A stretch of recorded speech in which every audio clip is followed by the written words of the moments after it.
नमस्कार, आपके साथ मैं हूं सबीना तामंग देशमुख। आस्था का महापर्व छठ, एक ऐसा महापर्व जिसकी महत्ता, जिसकी मान्यता आज जन जन को समझने की ज़रूरत है, क्योंकि इसे सिर्फ महापर्व के तौर पर लेंगे तो इसकी उस गंभीरता को और इसके भक्ति के उस भाव को आप नहीं समझ पाएंगे, जिसे आज समझाने के लिए, बहुत ही बारीकी से बताने के लिए हमारे साथ मौजूद हैं ज्योतिषवक्ता, ज्योतिषाचार्य ज्योति ठाकुर जी। बहुत बहुत स्वागत है ज्योति जी आपका। जय छठी मैया। छठी मैया की पूजा अर्चना पहले जहां एक वक्त में सिर्फ बिहार तक सीमित नजर आती थी, लेकिन हमने देखा कि बदलते वक्त के साथ इसकी महत्ता यहां पर देश भर ने समझी और अब देश के कोने कोने से छठी मैया की गूंज और सूर्य को जो अर्घ्य देने का अब एक पूरी प्रक्रिया जिसे कही जा सकता है वो दिखाई देगी। पर ज्योति जी, आपसे ये समझना चाहेंगे और हम चाहेंगे कि आपके ज़रिए हमारे करोड़ों दर्शक इस बात को समझे कि जहाँ लोग उगते सूर्य को सलाम करते हैं, जहाँ उगते सूर्य को हर कोई नमन करता है, तो वहीं पर छठी मैया की विशेष कृपा पाने के लिए डूबते सूर्य को अर्घ्य देना, इसका क्या कुछ कनेक्शन? बड़ा अच्छा सवाल किया आपने शबीना, और शुरुआत ही इस सवाल से हो रही है, तो मुझे लगता है कि आपका जो उद्देश्य है कि करोड़ों दर्शक जहाँ तक हम पहुँचेंगे उन्हें इस बात की समझ बहुत आसानी से हो जाए।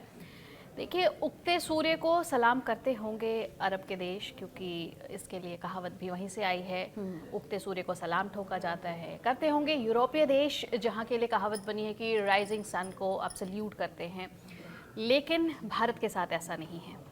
भारत के साथ ऐसा क्यों नहीं है? जी, क्योंकि ये उस सूर्य की बात हो रही है जिस सूर्य के बारे में पूरा एक ग्रंथ लिखा गया है, जिसे आप आदित्य हृदय श्रोतम के नाम से जानते हैं। बिल्कुल सही। इसमें जिक्र है कि जब सूर्य की आप आराधना कर रहे हैं तो उसके लिए उत्तम वक्त जो है वो सुबह का है, दोपहर का है और फिर शाम का भी है। तो जब सूर्य अपनी कम रोशनी के साथ हो तो उनका नेचर अलग होता है। अच्छा। जब तीव्र रोशनी के साथ हो तो उनका नेचर अलग होता है। और ढलता सूर्य जो हमें लग रहा है कि वो ढल रहा है पश्चिम की तरफ, कहीं तो उग रहा होगा जी, तो उस समय उसकी जो आवृत्ति होती है और जो उनका गुण धर्म होता है वो बिल्कुल अलग होता है। और मज़े की बात यह है कि ये तीनों वक्त जिस समय सूर्य अपने अलग अलग पावर जोन में होते हैं, ये मानव के लिए बहुत ही फायदेमंद होता है, मेडिसिनल फलदायक होता है। बिल्कुल। आदित्य हृदय स्रोत में आपको इसका जिक्र मिलेगा कि सूर्य की आराधना अगर आप सुबह कर रहे हैं, दोपहर कर रहे हैं और शाम कर रहे हैं तो आप समृद्ध बनेंगे। तो समृद्ध बनने का जब उपाय है और अस्ताचलगामी सूर्य को अर्घ देना उसमें शामिल है, तो क्यों ना अस्ताचलगामी को अर्घ दिया जाए। इससे परे ये तो बात हो गई पुरानी। हाँ जी। अब आप पितरों को समर्पित एक पूरा महीना होता है, आप जानती हैं। बिल्कुल। और पितृपक्ष जो आते हैं। बिल्कुल। और हिंदू धर्म या सनातन धर्म जो है, इसमें जन्मों की कड़ियाँ होती हैं। आप 7 जन्मों के बारे में भी जानते हैं। बिल्कुल सही कह रही हैं। तो जब अस्ताचलगामी सूर्य को हम अर्घ दे रहे हैं तो हम अपने पितरों को, जिनकी विदाई हो रही है या हो चुकी है, हम उनको नमन कर रहे हैं। हम उनको इसलिए नमन कर रहे हैं क्योंकि वो अपने अगले जीवन चक्र में प्रवेश करेंगे, तो हम उनके लिए मंगल कामना कर रहे हैं। हम सूर्य से आराधना कर रहे हैं और ये मंगल कामना हम अपने उन पितरों के लिए कर रहे हैं कि जो ढल चुके हैं, जिनकी विदाई हो चुकी है, वो जब अपने अगले जीवन चक्र में जाएंगे। क्योंकि जब आप छठ की क्रोनोलॉजी भी समझिएगा तो उगते सूर्य को अर्घ फिर डूबते सूर्य को अर्घ ऐसा नहीं है। पहले डूबते सूर्य को अर्घ है, फिर उगते सूर्य को अर्घ है। तो डूबते सूर्य यानी विदा लेते पितर, और अगला जन्म जो उनका होगा वो उगते सूर्य को अर्घ है। तो इतनी खूबसूरती से, इतनी सुंदरता से इस बात की व्याख्या की गई है हमारे ग्रंथों में, हमारे पुस्तकों में, किताबों में। आप सुनेंगी तो बिल्कुल विस्मित हो जाएंगी। जी। और लेकिन ज्योति जी, जिस खूबसूरती के साथ आपने हमारे दर्शकों की इस ज्ञान की ज्योति को यहाँ पर प्रज्वलित किया है, और ये वाकई मानना होगा, क्योंकि हम जब अपने पर्वों को देखते हैं, अपने महापर्व को देखते हैं, तो हम ऊपरी तौर पर देखते हैं, लेकिन उसके अंदर की व्याख्या इतनी खूबसूरत हो सकती है, इतनी गहन हो सकती है। मुझे लगता है कि बहुत सारे दर्शकों को ये आज ही मालूम चला होगा कि सूर्य की जो आराधना है वो कितने पहर की, कितनी अलग तरीके से परिभाषित की जा सकती है और किस तरह से सुख, समृद्धि, यश, कीर्ति का ये सबसे बड़ा माध्यम यहाँ पर बन सकता है। अच्छा ज्योति जी, एक सवाल जो कई लोगों के जहन में यहाँ पर आता है, माता के नवरात्र में हम छठे रूप यानी कि माँ कात्यायनी की पूजा अर्चना यहाँ पर करते हैं। छठी मैया के साथ एक अलग ही संबंध है। ये संबंध कैसा है? क्यों कात्यायनी माता और छठी मैया के बीच का जो ये रिश्ता है, पूजा के तौर पर, आस्था के तौर पर इतना प्रगाढ़ नजर आता है? ये ऐसा इसलिए है शबीना क्योंकि छठी मैया को माना गया है उत्पत्ति की देवी। आपको एक और फैक्ट जान के बहुत मजा आएगा, वो ये कि सूर्य और छठी मैया दोनों की आराधना होती है छठ पर्व पर। बिल्कुल बिल्कुल। और लोग ये जानना चाहते हैं, खासतौर से जेंजी या ऐसे लोग जो इस धर्म से नहीं बिलोंग करते, उन्हें जानना होता है कि सूर्य और छठी मैया ये दो अलग अलग हैं, इनके एक दिन के लिए क्यों पूजा होती है। तो सूर्य और छठी मैया को दोनों को भाई बहन का संबंध दर्शाया गया है, लेकिन ये सगे भाई बहन नहीं है, इनके माता पिता अलग हैं। अगर आप सूर्य के पिता माता को देखेंगे तो इनकी माता का नाम अदिति है और इनके पिता कश्यप हैं। और अगर आप छठी मैया के बारे में जानेंगी तो ये ब्रह्मा की मानस पुत्री हैं। मानस पुत्री का मतलब होता है, मानस का मतलब होता है कि मन से उत्पत्ति होती है, इसमें बायोलॉजिकल रोल नहीं होता। तो इस तरीके से सूर्य और छठी मैया आपस में भाई बहन के रिश्ते में हैं। क्यों? क्योंकि दोनों का काम उत्पत्ति से जुड़ा है। जगत की उत्पत्ति में सूर्य का कितना बड़ा रोल होता है आपने देखा है, कैसे एक बीज जो है वो प्रफुल्लित होकर एक प्लांट बनता है, एक पौधा बनता है, बिना सूर्य की रोशनी के ये नहीं हो सकता। वैसे ही सूर्य को जैसे बीजक कारक माना जाता है, वैसे ही माता कात्यायनी, जिन्हें छठी माता कहा जाता है, ये माता एक नवजात शिशु जो आपके घर में होता है उनकी रक्षा का जिम्मा उठाती है। आप देखेंगी कि जब इसलिए हम इसे संतान प्राप्ति या संतान की सुख समृद्धि दीर्घायु से भी जोड़कर देख। जी बिल्कुल शबीना, जैसे ही आप देखेंगे कि नवजात घर में आते हैं, उसके बाद घर पर जो सबसे पहला अनुष्ठान होता है वो छठी होता है। छठी होता है और ये छठी इस छठी माता की आराधना के लिए ही होता है कि मुझे आपने संतान तो दे दी है, अब इस संतान की रक्षा आपके हवाले है, आप इसकी जिम्मेदारी उठाइए। और इसीलिए छठी माता से उस दिन आशीर्वाद लिया जाता है। ये वही छठी माता है। और जब आप लोक आस्था का पर्व छठ को माना जाता है, आप जानती हैं, तो इसीलिए जो निसंतान दंपति होते हैं वो निसंतान दंपति छठ का पर्व इसलिए भी और श्रद्धा और उपासना के साथ करते हैं क्योंकि उन्हें संतान की प्राप्ति की देवी की उपासना करने का ये अवसर मिलता है। आस्था से जुड़ा हुआ ये एक पौराणिक पहलू, एक धार्मिक पहलू जिसे जानना समझना, मेरे ख्याल से जो भी इस पर्व को इतनी गहराई के साथ मनाता है, या बहुत सारे ऐसे लोग भी हैं जो किन्हीं वजहों से ये व्रत रखते नहीं हैं, लेकिन जब हम देखते हैं व्रतियों को देखते हैं, व्रती महिलाओं को देखते हैं, तो एक अलग ही ऊर्जा का संचार यहाँ पर ज्योति जी होता है। ज्योति जी, एक सवाल जो सबके मन में आता है, छठ के दौरान जो प्रसाद होता है, मतलब वो खाने में तो आपको आत्मसंतुष्टि देता ही है, लेकिन इसके पीछे का आत्मज्ञान आज हम आपसे जानना चाहेंगे। क्या है इस प्रसाद का आत्मज्ञान? आपके सवाल जो है शबीना, ये विकिपीडिया से लेके बिल्कुल भी नहीं है। जी बिल्कुल ही जेनेरिक सवाल, आपके ऑर्गेनिक #OG वाले सवाल हैं और मुझे बहुत मज़ा आ रहा है इन सवालों का जवाब देने के। प्रसाद, छठ का जो प्रसाद है, सबसे पहले तो एक लाइन में मैं क्लियर कर दूं कि छठ पर्व है, त्योहार नहीं। पर्व क्या है? पर्व में आप त्याग और साधना करते हैं और त्योहार उत्सव और आनंद का महोत्सव होता है। तो जहाँ पे आप त्याग और साधना कर रहे हैं वहाँ पे आप नतमस्तक होते हैं, आप ऐसे झुकते हैं उस प्रकृति के आगे, उस अपने आराध्य के आगे। और उनको जो भी चीज़ें हम अपने तरफ से समर्पित करते हैं, हालांकि मानव की इतनी हैसियत नहीं है कि वो देवी देवताओं को कुछ समर्पित करें, उन्हीं की दी हुई चीज़ें जब हम उन्हें समर्पित कर रहे होते हैं तो हम उस आस्था में ओतप्रोत होते हैं। और इसी आस्था में ओतप्रोत होने की वजह से उस प्रसाद का स्वाद बिल्कुल निखर कर आता है। अब आप जितनी भी चीज़ें देखिएगा छठ में, जो भी चीज़ें आप समर्पित करते हैं छठी माता को या सूर्य नारायण को, वो सारी चीज़ें प्रकृति से जुड़ी होती हैं। आप डे 1 यानी नहाए खाए, हाँ जी, मैं इस लैंग्वेज में इसलिए बात कर रही हूँ क्योंकि हमारे जेंजी ऑडियंस भी है। तो जब डे 1 आप नहाए खाए पे जाती हैं तो ये वैसा सा नहीं है जैसे होली में होता है कि अरे बहुत सारे पकवान मिलेंगे, लजीज पकवान होंगे, चटकारे लेकर आएंगे। नहीं, इसमें होता है कि जब आप गेहूँ लेकर आ रहे हैं बाजार से और उसके बाद उसे धुल रहे हैं, सूखने डाल रहे हैं छत पर, उस वक्त भी निगरानी रखते हैं कि कहीं वो जूठा ना हो जाए, कोई पक्षी दाना उसमें मुंह ना लगा दे। इस बात, इतनी पवित्रता का ख्याल रखा जाता है छठ के प्रसाद के, सुना है और आज समझ रही हूँ बनाने के दौरान।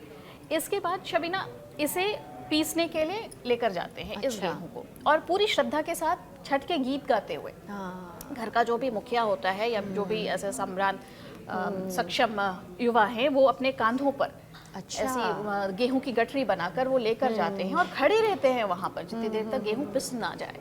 फिर गेहूं पिस कर वो वापस आता है, और जहाँ पर जिन चक्की में ऐसे गेहूं पीसे जाते हैं उन चक्कियों को भी धुला जाता है, क्योंकि आस्था के साथ कोई छेड़खानी, कोई खिलवाड़ नहीं करता है। वो व्यवसाय से जुड़ा मामला हो या कुछ भी हो, पहले वो चक्की धुली जाती है। उसके पवित्रता और शुद्धता का मतलब 100% यहाँ पर बिल्कुल, ध्यान रखा जाता है। 100% ख्याल रखा जाता है। और फिर वो आटा जब घर आता है, जी। उस आटे के साथ 3 अलग अलग तरह के प्रसाद बनते हैं। नहाए खाए के दिन गेहूं सुखाना धोना हो गया, और इसके बाद का दिन जो डे 2 है वो खरना का आता जी। है, जिसमें बनती है रोटियां हाँ और जी। खीर बनती है गुड़ की और गन्ने के रस की। हाँ जी। मीठे चावल होते हैं, गेहूं का इस्तेमाल यहाँ हो गया। और ये प्रसाद पाने के लिए आप ऐसे दे दो प्रसाद नहीं करते, आप दोनों हाथ ऐसे आगे बढ़ाते जी। हैं, या आप ऐसे दोनों हाथों को आगे बढ़ाते हैं और प्रसाद ग्रहण करते हैं, और सर मत्थे लगाते हैं आप प्रसाद को। जी जी जी। और ये आराधना, ये उपासना का जादू है, आप कह सकती हैं कि उस प्रसाद में आप जब ग्रहण कर रहे होते हो तो आपको लगता है कि आप अमृत ग्रहण कर रहे हैं। शायद ये उससे भी बड़ी फीलिंग है जिस वक्त सागर मंथन हुआ था और अमृत का कलश निकला था, बस वैसी सी ही कुछ फीलिंग यहाँ पर होती है। इसके बाद खरना का प्रसाद लेने के बाद फिर अगला दिन होता है जब हम अस्ताचलगामी सूर्य को अर्घ देते हैं। इस दिन जो मौसमी फल हैं वो तो सूप दौरे में रहते ही रहते हैं, लेकिन वो प्रसाद जो आप पकाते हैं वो होते हैं ठेकुआ जी। और ये गेहूं के आटे से बनते हैं। अब तो मैदे वगैरह से भी बनाए जाते हैं।